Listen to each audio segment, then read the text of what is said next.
Hello, Facebook. Let's see. I don't know what's happening with Instagram. I don't know if I'm live. Hold on.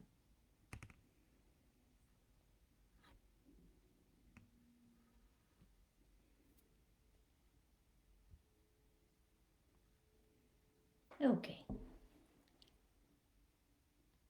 Yay! Okay, now we're live in both places. Sorry about that. Camera adjustment. Ah, hello everyone. Welcome to this week's episode of Beauty After Betrayal. I am Jenny Rochelle. I'm a betrayal trauma specialist.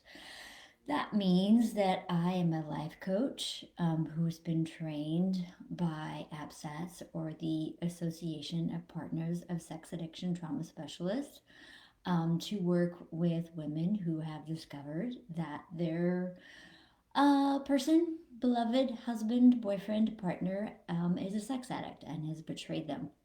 I'm also a spiritual director. It means I am working on a master's in spiritual formation and so close to graduating, so close to graduating in this spring, and be done with that amazing process.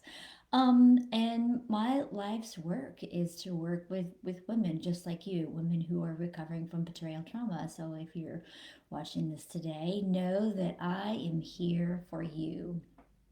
And most importantly, I'm also an ex partner of a sex addict. And this weekend, as I hinted, this weekend, yesterday, in fact, was the eighth anniversary, or traumaversary, as I like to call them, of my first D Day. My first day that I discovered that my now ex husband, was still married to him at the time, was a sex addict. And, I always struggle with how much to share about that story because it's a juicy one, and it impacts me, and it impacts my ex, and it impacts, our son that we have together. And so I always labor over a little bit of it about how much I'm going to talk about it openly in such like a public forum and what's appropriate to do that.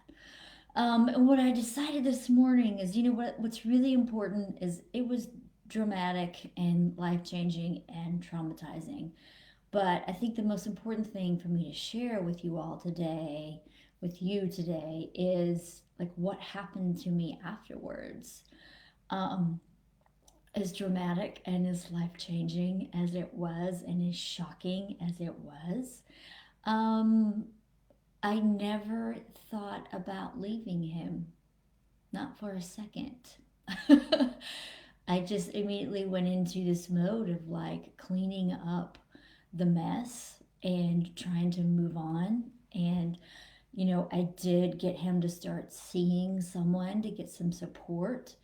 And I knew that he was a sex addict at that moment, but I was still sort of deeply, deeply, deeply stuck in denial, about what that really meant and what would really need to change in order for him to recover from that. And that was partly because I had no idea like what it meant to recover from sex addiction. I had no idea that I had had my own traumatic experience, through my D Day, and it wasn't for probably another 2.5 years that I actually was able to find someone who helped me realize that. I found an APSATS trained coach, who I now work with, and she was the first person that told me that you have experienced a trauma. And like, but during those 2.5 years, I say that I was in denial, but honestly, that really sort of belittles my experience because I was powerfully traumatized, and also walking around with my own sort of family of origin, undiagnosed, unprocessed trauma as well. That was layered into how I responded, and that way that I responded of not wanting to deal with it, or not really understanding or embracing what all needed to change in order to deal with it, is the reason why for so long partners of sex addicts were labeled as co-addicts, because it's so difficult for partners to get clarity about whether or not they want to stay and they want to go. And actually, most partners end up staying because they realize that their husband is suffering from a disease from which they can recover if they are dedicated, um, and like really dedicated to a lifelong commitment to their own recovery. For me, I did not end up choosing to stay because it wasn't what I wanted to do. It was too big of a risk for me to live in that, and I didn't want to keep putting my children through watching their mom being traumatized and re-traumatized over the risk of relapse, which is part of recovery, unfortunately. So I ended up leaving.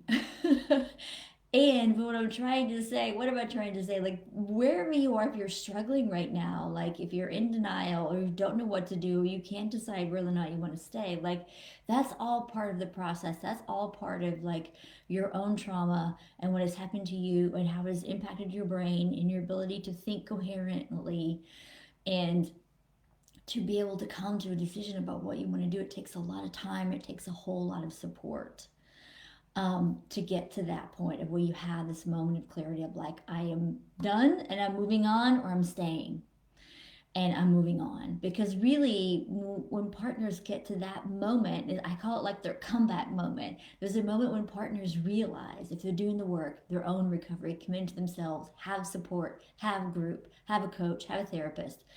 Like there's a point where you realize whether I stay or go, it's not about him. It's about me. It's about my own recovery. It's about my future, my big dreams, my hopes. Who do I want to be now? Like, probably the person you were before discovery wasn't really who you wanted to be. I was not the woman that I wanted to be when I discovered that my husband was a sex addict. I wasn't. And I had this moment of clarity, like right after all this happened, like 48 hours in, maybe even 24 hours in, of like, he's gonna have to get a therapist. I'm gonna have to see a therapist. I'm gonna have to quit drinking again, which I did. Yes, I was an alcoholic. I'm a recovering alcoholic. I was still drinking at the time of my first discovery. I knew that everything was going to have to change. Everything was going to change. And I could see sort of this vision, this glimpse of this vision forward of like all these doors opening and things shifting. And it was definitely this sort of mystical, unitive moment for me where I was like, everything's going to change. And I fought it so hard for several months after that. I wasn't ready to let go of my own coping mechanisms and dig in and do the deep work that I knew I was going to have to do to recover and move forward and become the woman that I wanted to be. And it took years from that moment of clarity right after first D-Day, looking forward. It took years until I was really ready to fully embrace, until I was out of my marriage, divorced, had the clarity I needed that I did not want to go back. And then that work that I started to do was life changing. And that's one of my big announcements for today. Two big announcements for today. The first one is starting in January, towards the end of this year, I'm going to be announcing a private coaching program that I have not done before. I've mostly been doing groups before now, little bits of private coaching one on one. This is going to be a 6-month ritual of reclamation, of returning to you being embodied and beautiful. It is beauty after betrayal. It is poured into it, my life's work. Like, I have been a seeker my whole life, and this will contain all of the juicy, beautiful things that I have done to become the woman I've always wanted to be. Like, what happens when you're a partner? It's what happened to me. It's what happened to you. Your life has been leveled right straight down to the ground. And now you can rebuild it the way that you want. And that's the work that I will be dedicating my life to. I will still do groups for ladies who are in the earlier phases, but I'm now talking about the ladies who have or know who they are, know who they want to really, who they want to discover who they are, who want to be the loves of their own life. And we're going to do so many beautiful things. We're going to look at your family of origin. We're going to look at like your Enneagram number. We're going to help you figure out how you can vision for the future, like tap into your highest self. Who are you really at your core? What are your greatest values? Who do you want to be when you grow up? So beautiful, so amazing, so amazing. So excited to do this work. Okay, so that's first big announcement. Second big announcement is that in January of next year, I'm going to be launching, wait for it, a podcast. Oh yes, the Beauty After Betrayal podcast will be launching, and in it will be stories of hope and healing. I will be interviewing other partners and ex-partners who have done this work that I'm talking about, had their comeback moment, dug deep, found themselves, fell in love with who they are, and are ready to share their story to inspire you to keep moving along this path of hope and healing. Can't wait to start this deep, beautiful work coming in January of next year. Let's all just get through 2020, everybody. We can do it. It's not been a great year for anybody. It's been a tough year for us all. But next year, 2021, let's make it the year of embodiment and beauty and finding beauty after betrayal. Thanks for tuning in today. Thanks for listening to my bit of my story. And I will see you next week.